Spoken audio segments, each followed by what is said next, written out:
এখন আমরা দেখবো হচ্ছে ইথাইল অ্যালকোহল বা ইথানল সম্পর্কে। যোগাযোগের আরেকটা খুবই গুরুত্বপূর্ণ বিষয় হচ্ছে ইথানল বা ইথাইল অ্যালকোহল। আমরা যেটাকে মদ বলি, নরমালি আমরা মদ হিসেবে চিনি, সেটা অ্যাকচুয়ালি আমরা রাসায়নিক ভাবে বলে থাকি ইথাইল অ্যালকোহল বা ইথানল। এটার সংকেত কি? এটার সংকেত হচ্ছে C2H5OH।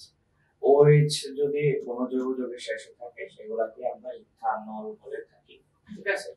তো এখন আমরা এটা সম্পর্কে একটু ডিটেইলস যদি পড়ার চেষ্টা করি, তাহলে মদের রাসায়নিক নাম কি? মদের রাসায়নিক নাম হচ্ছে ইথাইল অ্যালকোহল। মদ বা ইথাইল অ্যালকোহল তৈরির প্রাকৃতিক পদ্ধতি কি? ফার্মেন্টেশন বা কার্যন। ঠিক আছে, এই জিনিসটা আমরা অনেকে হয়তো বা জানি না, ফার্মেন্টেশন কি বা কার্যন কি। সহজভাবে বলতে গেলে হচ্ছে কোনো কিছু পচানো। তাহলে কি পচানোকে আমরা ফার্মেন্টেশন বা কার্যন বলবো? সেটা হচ্ছে শর্করা বা স্টার্চকে। শর্করা বা স্টার্চকে যদি আমরা পচাই বা পচতে দেই, ঠিক আছে, তাহলে সেটা কিছুদিন পরে কি তৈরি হয়? মদ বা ইথাইল অ্যালকোহল তৈরি হয়, এবং এই পদ্ধতিটাকে বলতেছি আমরা ফার্মেন্টেশন বা কার্যন। ঠিক আছে, তাহলে এই জায়গায় আমরা কি কি দিতে পারি এটা নিয়ে আমরা একটু আলোচনা করি। যেমন আমরা অনেক সময় যে চুলার মদ আছে, যেটা বলি চুলার মদ বা বাংলা মদ বলি আমরা যেটাকে, এটা কি দিয়ে তৈরি করা হয়? এটা ভাত পচায়। তা আমরা জানি ভাত হচ্ছে কি স্টার্চ বা শর্করা। ঠিক আছে, এই ভাত বা আহ, ভাতে যে স্টার্চ বা শর্করাটা আছে এটাকে আমরা কি করি? পচতে দিই, এবং পচার ফলে কি হয়? মদ বা ইথাইল অ্যালকোহল তৈরি হয়। মানে এটা খুব একটা ভালো ধরনের মদ হয় না। ঠিক আছে, মদ তো তৈরি হয়ে যায়, কিন্তু এটা ভালো ধরনের হয় না। এটাতে প্রচুর বাজে স্মেল থাকে, এবং এটা মানে কি এত উন্নত জাতের, আমাদের শরীরের জন্য কিছুটা ক্ষতিকারক। ঠিক আছে, সেটা যাই হোক।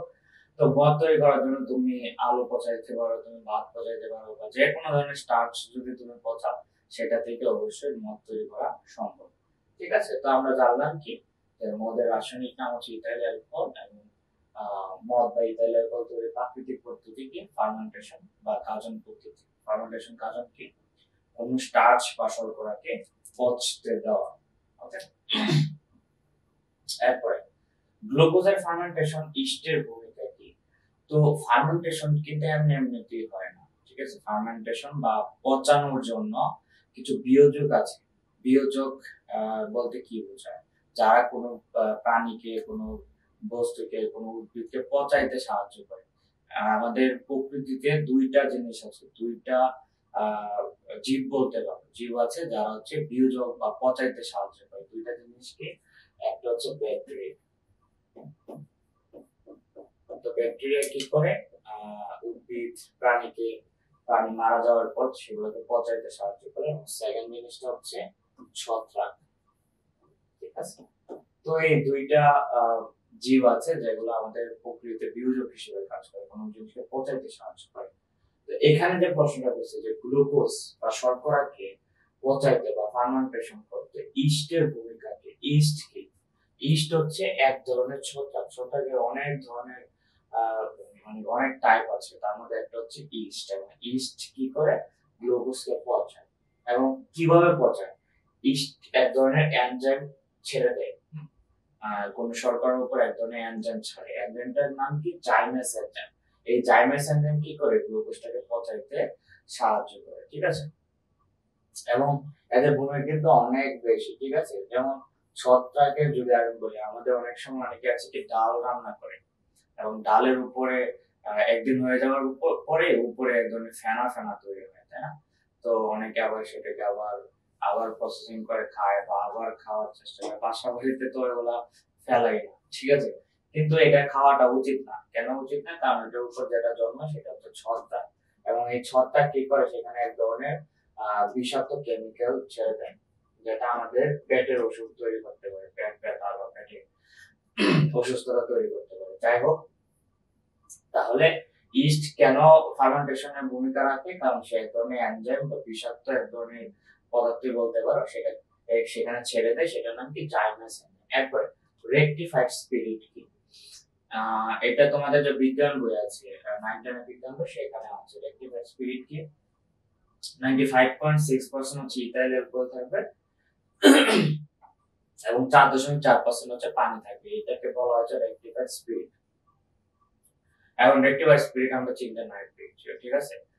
রেকটিফাইড স্পিরিটে অনেক ধরনের ব্যবহার আছে। আমি যদি সহজভাবে একটু স্পিরিটের ব্যবহার বোঝাই তোমাকে, আমরা অনেক সময় হোমিওপ্যাথিক ওষুধে যাই, ওষুধ মানে ডাক্তার, ওদের যেসব ডাক্তার থাকে হোমিওপ্যাথিক, তাদেরকে দেখাই, এবং আমাদের ছোট ছোট বল বল কিছু ওষুধ, সেই ওষুধের মধ্যে এক ধরনের লিকুইড দেওয়া হয়, ওইটার কিন্তু ওয়ান কাইন্ড অফ অ্যালকোহল বা রেকটিফাইড স্পিরিট। সো রেকটিফাইড স্পিরিটটা কি, তুমি অ্যালকোহল নেবা 95.6%, তার সাথে পানি মিশাবা, হালকা করবা, ঠিক আছে, দেন সেটা কি হয়ে যাবে, রেকটিফাইড স্পিরিট হয়ে যাবে।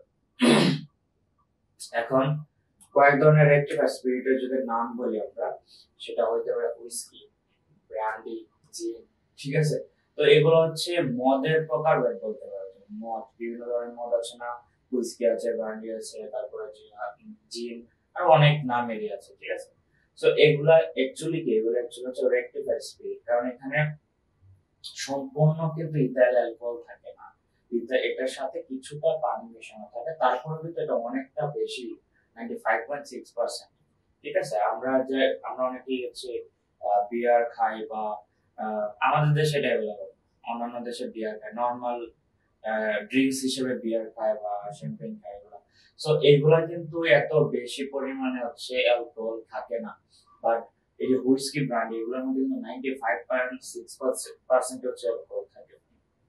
তাহলে কিছু রেকটিফাইড স্পিরিটের নাম কি, হুইস্কি, ব্র্যান্ডি, জিন। ইনভার্ট সুগার কি, ঠিক আছে, সুগার কি, ঠিক আছে, সুগার জিনিসটা কি, তো সুগার হচ্ছে ওয়ান কাইন্ড অফ গ্লুকোজ বা ফ্রুক্টোজ বলতে পারো, ঠিক আছে। তো গ্লুকোজ কি, ফ্রুক্টোজ কি, গ্লুকোজের হচ্ছে মিষ্টতা অনেক কম, অনেক গ্লুকোজের মিষ্টতা থাকে, ঠিক আছে, অনেক গ্লুকোজে মিষ্টতা থাকে না। ফ্রুক্টোজ কি, প্রচুর পরিমাণে মিষ্টি হয়, প্রচুর মিষ্টি হয়, ঠিক আছে। এই কারণে ফ্রুক্টোজকে বলা হচ্ছে ফলের সুগার, ফলের চিনি বলা হয়, ফ্রুক্টোজকে বলা হয় ফলের চিনি। যেমন আম, আম কেন তো মিষ্টি হয়, তার কারণ হচ্ছে তার মধ্যে ফ্রুক্টোজ আছে। বাট গ্লুকোজ, গ্লুকোজ কোথায় থাকে, ভাতে থাকে, আলুতে থাকে, এগুলো কিন্তু এতটাও মিষ্টি হয় না, বাট এগুলো মিষ্টি, ঠিক আছে। সো ইনভার্ট সুগারটা কি, যেখানে গ্লুকোজ ফ্রুক্টোজ দুইটা একসাথে থাকে, যে খাবারটার মধ্যে গ্লুকোজ ফ্রুক্টোজ একসাথে থাকবে সেটাকে আমরা বলি ইনভার্ট সুগার। এখন কিছু আমরা এখানে অ্যালকোহলের নাম আছে, এই অ্যালকোহল গুলো কি দিয়ে তৈরি করা হয় এগুলো একটু জেনে রাখা দরকার। যেমন বিয়ার, এটা বহুল পরিচিত একটা নাম, এটা তৈরি করা হয় বার্লি আর চাল পচায়, ঠিক আছে। সহজ কথা বলতে বার্লি এবং চালের ফার্মেন্টেশনের মাধ্যমে বিয়ার তৈরি করে। আর শ্যাম্পেন তৈরি করে কিন্তু আঙুর দ্বারা, শ্যাম্পেন তৈরি করে আঙুর দ্বারা, যত দিন রাখা হয় তত এটা ভালো মদ হয় শ্যাম্পেনটা, ঠিক আছে। সো এই জিনিসগুলো সবাই মনে রাখবা, আমরা পরের স্লাইডে চলে যাচ্ছি। আচ্ছা, ইনভার্স সুগার অলরেডি আমরা পড়ে ফেলছি, এটা দুইবার চলে আসছে। উড স্পিরিট কি, আমরা ওইদিকে কিন্তু কি স্পিরিট একটা পড়ে আসছি, তাই না। কি স্পিরিট ছিল, রেকটিফাইড স্পিরিট। এছাড়া বিভিন্ন ধরনের স্পিরিট আছে, যেমন এখানে আছে উড স্পিরিট। উড স্পিরিট কি, মিথাইল অ্যালকোহল বলা হয় উড স্পিরিট, ঠিক আছে। মদ কিন্তু হচ্ছে ইথাইল অ্যালকোহল, মদ হচ্ছে ইথাইল অ্যালকোহল, কিন্তু উড স্পিরিটটা কি, মিথাইল অ্যালকোহলকে বলা হয় উড স্পিরিট। এবং এটাই কেন উড স্পিরিট বলা হয়, বিভিন্ন ধরনের কাঠ আছে, কিংবা হচ্ছে তোমার বার্নিশের কাজে হচ্ছে উড স্পিরিটটা ব্যবহার করা হয়। এখানে দেওয়া আছে উড স্পিরিট কি কাজে করে, রং এবং বার্নিশে। বার্নিশ মানে হচ্ছে তোমার কাঠটা এবড়ো তেবড়ো আছে, সেটাকে হচ্ছে কি মসৃণ করা হয়, বার্নিশ করা হয়, এবং তার উপর কালার করা হয়। সো এই পুরো প্রসেসটার মধ্যে আমরা এক ধরনের স্পিরিট ব্যবহার করি, সেটা হচ্ছে উড স্পিরিট। কালার অনেক রং আছে, এখনকার সময় হচ্ছে রঙের মধ্যে, রঙের কৌটার মধ্যে স্পিরিট মিশানো থাকে, বাট এক সময় থাকতো না। এক সময় আমাদের কালারটা কিনে আনতে হতো, উড স্পিরিট আলাদা কিনে আনতে হতো, তারপর মিশায় কালার করতে হতো। এখন অনেক কোম্পানি হচ্ছে কি একসাথে দিয়ে দেয় সেটা।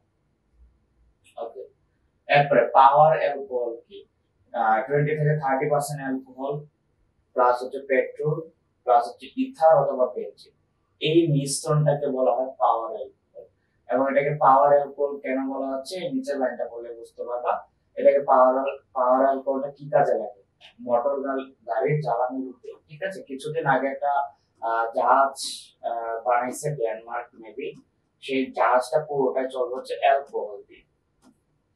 সো বিষয়টা একটু বোঝার চেষ্টা করো যে একটা জাহাজ চলবে মদ দিয়ে, ঠিক আছে? তো এটা কিভাবে সম্ভব? অ্যাকচুয়ালি এটা পুরোটা মদ না, সেটা পাওয়ার অ্যালকোহল দিয়ে চলবে। এখানে কিন্তু অ্যালকোহলের পরিমাণ খুব বেশি না, 20 থেকে 30%। তার মধ্যে কিছুটা পেট্রোল থাকবে, কিছুটা বেনজিন অথবা ইথানল থাকবে। কিন্তু এখানে লাভজনক বিষয়টা হচ্ছে আমাকে পুরোটা পেট্রোল নেওয়া লাগতেছে না, কারণ পেট্রোল তো পৃথিবীতে লিমিটেড, নির্দিষ্ট পরিমাণে পেট্রোল আছে এবং এটা অনেক দাম দিয়ে কিনতে হয়।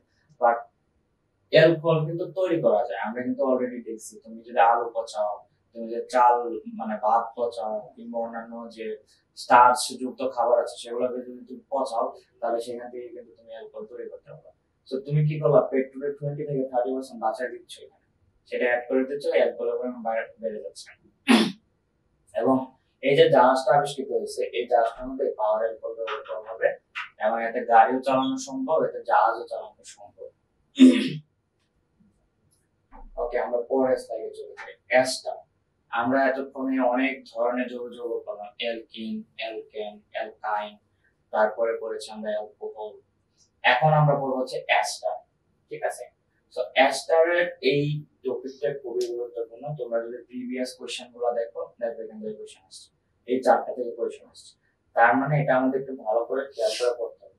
সো অ্যাস্টার কি? অ্যাস্টার হচ্ছে ফুল এবং ফল থেকে যে মিষ্টি সুগন্ধটা আসে, এইটাই হচ্ছে অ্যাস্টার, ঠিক আছে? তাহলে ফুল এবং ফলের মিষ্টি গন্ধের জন্য দায়ী কোনটা?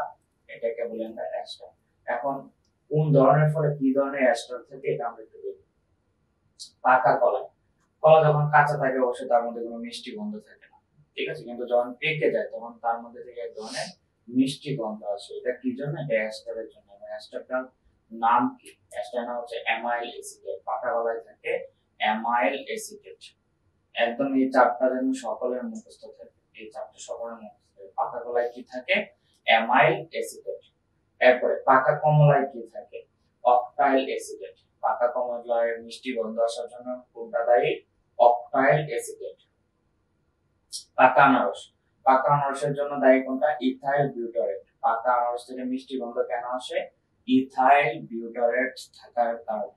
এরপরে নাশপাতি থেকে কেন মিষ্টি গন্ধ আসে? 3 মিথাইল বিউটাইল ইথানয়েড, ঠিক আছে? 3 মিথাইল বিউটাইল ইথানয়েডের কারণে নাশপাতি থেকে মিষ্টি গন্ধ আসে, ঠিক আছে? তাহলে এই যে চারটা যেন সকলেরই মুখস্থ থাকে। এরপরে তেল ও চর্বি কি? ঠিক আছে, আমরা কিন্তু অ্যাস্টার শেষ করে ফেলেছি। এখন তেল চর্বি কি? তেল চর্বি হচ্ছে উচ্চ ফ্যাটি অ্যাসিডের অ্যাস্টার। সো আমরা যে তেল খাই বা তেল দেখতে পাই, চর্বি দেখতে পাই, এই জিনিসটা কি? এই জিনিসটা হচ্ছে ওয়ান কাইন্ড অফ অ্যাস্টার। বা কিসের অ্যাস্টার? উচ্চ ফ্যাটি অ্যাসিডের অ্যাস্টার। অর্থাৎ অ্যাসিডের অ্যাস্টারকে আমরা বলে থাকি হচ্ছে তেল ও চর্বি। তেল চর্বি কিন্তু এক না, বাট কাছাকাছি, ঠিক আছে? আমরা পরের স্লাইডটা দেখি। এখন আমরা দেখবো হচ্ছে এলডিহাইড, ঠিক আছে? এটা আমি এত তোমাদেরকে ভেঙে বলি নাই, কারণ তোমাদের এত ডিটেইল জানতে হবে না। বাট যেখান থেকে যে যে কোশ্চেন গুলো পরীক্ষায় আছে সেগুলো এখানে দেওয়া আছে। সো এই টপিকটা অ্যাকচুয়ালি এলডিহাইডের আরেকটা যৌগের আরেক ধরনের যৌগের নাম হচ্ছে এলডিহাইড। এবং এলডিহাইডের যে প্রথম এলডিহাইডটা সেটার নাম হচ্ছে ফর্মালডিহাইড। প্রথম এলডিহাইডের নাম হচ্ছে ফর্মালডিহাইড। এর সংকেত হচ্ছে ACHO। ACHO আমি প্রথমে বলেছিলাম CHO থাকলে সেটাকে আমরা এলডিহাইড বলি। এবং এটার অপর নামটা পরীক্ষায় আসে। ফর্মালডিহাইডের অপর নাম হচ্ছে মিথানেল। ফর্মালডিহাইডের অপর নাম হচ্ছে মিথানেল। ফরমালিন কি? ঠিক আছে, তো ফর্মালডিহাইড পর্যন্ত আমাদের প্রবলেম ছিল, যেটা তো বুঝি না, বাট ফরমালিন বলে কিন্তু সবাই চিনে যায়, ঠিক আছে? তো আমাদের দৈনন্দিন সব কাজে কিন্তু আমরা যৌগ ব্যবহার করি। ফরমালিন কি? ফর্মালডিহাইডের 40% জলীয় দ্রবণকে বলা হয় ফরমালিন, ঠিক আছে? তো এই যে আমরা ফর্মালডিহাইডটা পেলাম ACHO, এর হচ্ছে আমরা 40% নিব, 40% নিব আর 60% যোগ করব তার সাথে পানি। তাহলে যে জিনিসটা তুমি পাবা সেটা হচ্ছে ফরমালিন, ঠিক আছে?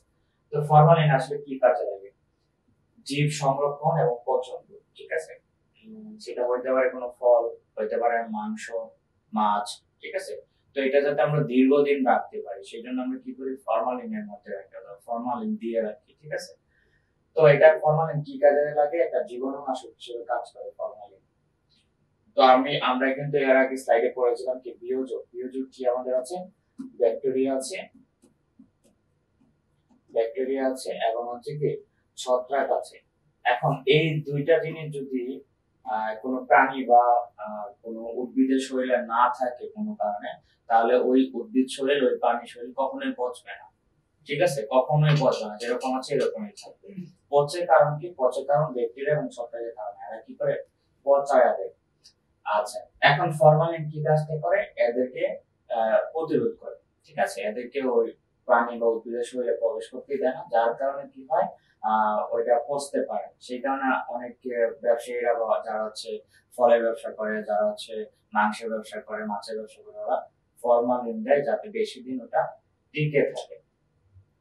ওকে, তাহলে ফরমালিন কি? ফর্মালডিহাইডে 40% জলীয় দ্রবণ কি বলা হচ্ছে? ফরমালিন। এখন পর্ব হচ্ছে আমরা ফর্মিক অ্যাসিড। তো এগুলো রিলেটেবল, হ্যাঁ, এগুলো জৈব যৌগ বলে একই রকম, সেখানে একই স্লাইডে দেওয়া আছে।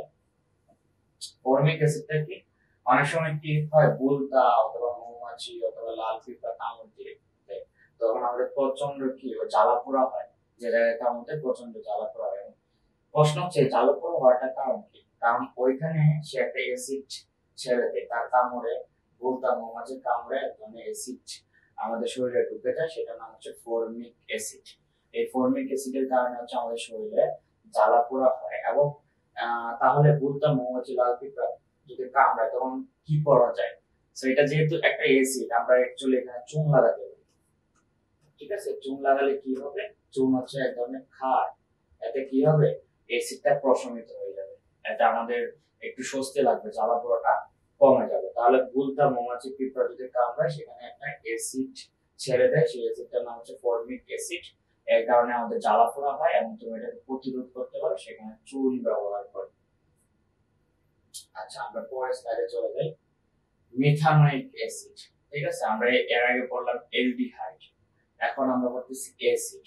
ঠিক আছে, তো অ্যাসিডের মধ্যে প্রথম যে গুরুত্বপূর্ণ অ্যাসিডটা আছে সেটার নাম হচ্ছে অ্যাসিটিক অ্যাসিড। অ্যাসিটিক অ্যাসিডের সংকেতটা এখানে দেওয়া আছে, কারণ এটা পরীক্ষা আসতে হবে। অ্যাসিটিক অ্যাসিডের সংকেত কি? CH3 COOH। কোন যৌগের শেষে যদি COOH থাকে তখন এটাকে আমরা বলি অ্যাসিড। ওকে, এরপরে ভিনেগার কি?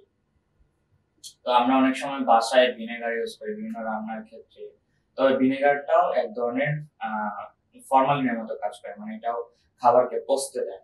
ঠিক আছে, তো ভিনেগারটা কি কি কাজে ব্যবহার করা হয় সেটা জানার আগে দেখি আমরা ভিনেগার জিনিসটা কি। ভিনেগার হচ্ছে অ্যাসিটিক অ্যাসিডের 6 থেকে 10%, বাট এখানে দেখো অবলিক দিয়ে দেওয়া হচ্ছে 5%। এটার কারণ কি? তুমি যে কোনো বইয়ে পড়তে যাবো সেখানে 6 থেকে 10% দেওয়া আছে, কিন্তু 19 এর যে বইটা আছে ওইখানে দেওয়া আছে 5%, এবং তোমাদের কোশ্চেনটা আসে 19 এর বই থেকে, ফলো করে 19 এর বই। তো তোমাদের দাঁড়াইতে হবে 5%, 6 থেকে 10% দিলে ভুল হবে।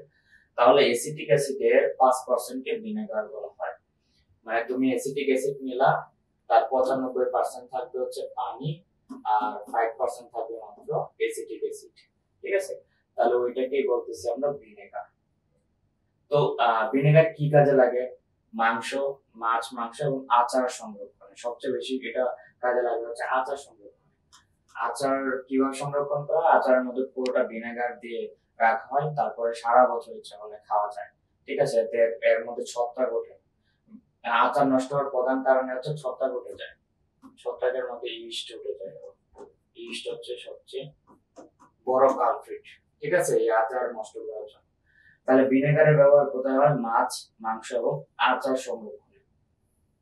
আচ্ছা, আমরা এরপরে যাই যে গ্লেসিয়াল অ্যাসিটিক অ্যাসিড কি। সো অ্যাসিটিক অ্যাসিড তো আমরা পড়তেছি, বাট গ্লেসিয়াল অ্যাসিটিক অ্যাসিড কি?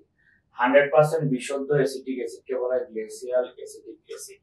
ঠিক আছে, যে অ্যাসিটিক অ্যাসিডটা 100% বিশুদ্ধ, এর মধ্যে কোনো পানি যুক্ত থাকবে না। আমরা কিন্তু বললাম ভিনেগারে কি থাকে? 95% পানি থাকে, মাত্র 5% হচ্ছে অ্যাসিটিক অ্যাসিড থাকে।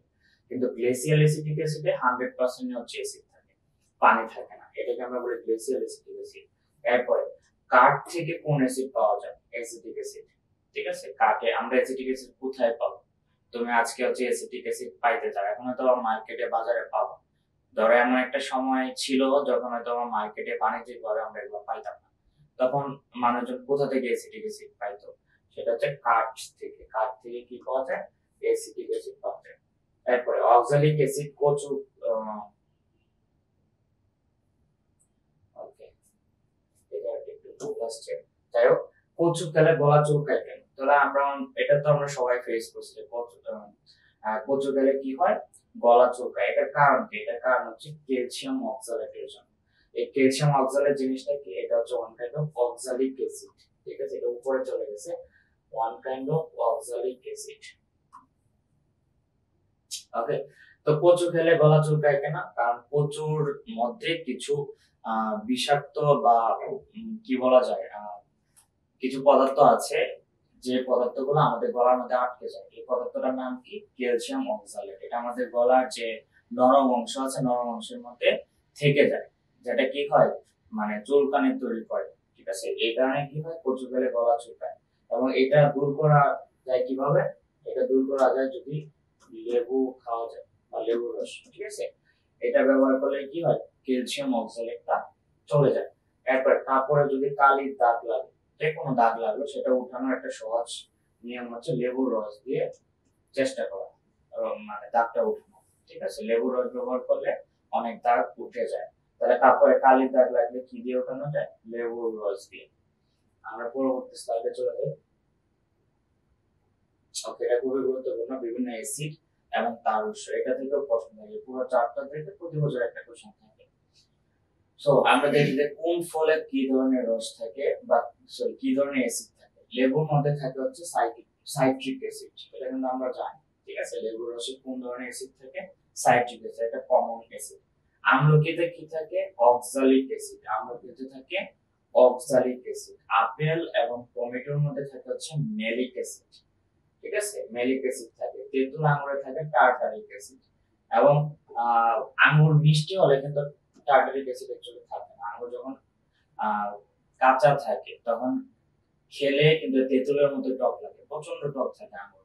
ঠিক আছে, এবং এটার জন্য দায়ী কি? এই টার্টারিক অ্যাসিড। আঙুর পেকে গেলে তখন আর টার্টারিক অ্যাসিড থাকে না। কোন ফল পেকে গেলে তার মধ্যে অ্যাস্টার চলে আসে। আমরা কিন্তু একটু আগে অ্যাস্টার পড়েছিলাম, তাই না? অ্যাস্টার কি জন্য দায়ী? ফল পেকে গেলে যে মিষ্টি স্বাদ গন্ধ আসে, সেটার জন্য অ্যাস্টার দায়ী। এরপরে কমলার জন্য দায়ী কি? Ascorbic acid. এই অ্যাসিড থাকার কারণে যে কমলার একটা ইউনিক স্বাদ ওইটা আসে। অনেক সময় আমরা দেখি যে অরেঞ্জ ফ্লেভারের আইসক্রিম, ঠিক আছে, এরকম আছে না, যে লেমনেড আইসক্রিম, এগুলোর কারণ কি? আসলে এগুলোর মধ্যে কিন্তু কমলা দেয় না অথবা লেবু দেয় না, সেখানে এই যে অ্যাসকর্বিক অ্যাসিড, সাইট্রিক অ্যাসিড এর যে ফ্লেভার ওইটা দিয়ে দেয়। তাতেই কি আমাদের কাছে মনে হয় যে এটা কমলা বা এটা হচ্ছে লেবু। ঠিক আছে, এরপরে দুধে কোন ধরনের অ্যাসিড থাকে? Lactic acid. আমরা অন্য একটা ক্লাসে কিন্তু পড়ছিলাম যে এখানে ল্যাকটিক বা ল্যাকটোজেন কথাটা থাকবে, বুঝতে হবে এটা দুধের সাথে রিলেটেড। ঠিক আছে, এরপরে চাতে কোন অ্যাসিড থাকে? Tannic acid. অনেক সময় আমরা বলি যে চা খেয়ে পানি খাওয়া যাবে না। ঠিক আছে, চা খেয়ে পানি খাওয়া যাবে না। আমাদের তার দিকে জিজ্ঞেস করা উচিত যে কেন পানি খাওয়া যায় না চা খেয়ে। অ্যাকচুয়ালি আমরা যদি চা খাওয়ার পরে পানি খাই, তাহলে ওই যে ট্যানিক অ্যাসিডটা আমাদের দাঁতের মধ্যে বসে যায়। ঠিক আছে, এতে কি হবে? দাঁতে দাগ পড়ে যাবে। সেই জন্য আমাদের চা খাওয়ার পর পানি খাওয়া উচিত না। এরপরে কফিতে কোন অ্যাসিড থাকে? ক্যাফিটেনিক অ্যাসিড থাকে। এবং মাখনের মধ্যে থাকে হচ্ছে বিউটাইরিক অ্যাসিড। ঠিক আছে, তাহলে এই অ্যাসিড গুলার নামগুলো আমাদের একদম মুখস্থ রাখতে হবে।